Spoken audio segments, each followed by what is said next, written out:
Setiap budaya besar di dunia memiliki sosok pemimpin yang dikenang karena kebijaksanaannya. Di tanah Sunda, nama itu adalah Prabu Siliwangi. Ia bukan sekedar raja dalam cerita rakyat, melainkan simbol kepemimpinan, keadilan, dan keharmonisan antara manusia dan alam. Prabu Siliwangi digambarkan sebagai sosok raja yang tegas namun bijaksana, kuat namun tidak sewenang-wenang.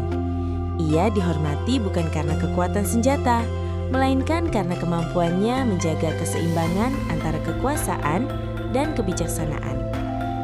Dalam filosofi Sunda, seorang pemimpin sejati harus mampu menjalankan nilai silih asuh, saling membimbing dan menjaga.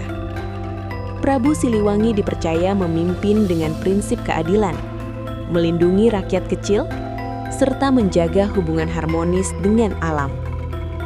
Kepemimpinan bukan tentang kekuasaan, melainkan tentang tanggung jawab.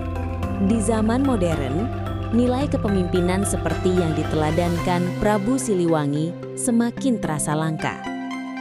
Dunia hari ini membutuhkan pemimpin yang tidak hanya cerdas, tetapi juga memiliki empati dan kebijaksanaan. Filosofi Sunda mengajarkan, pemimpin yang baik adalah mereka yang hadir untuk melayani, bukan dilayani.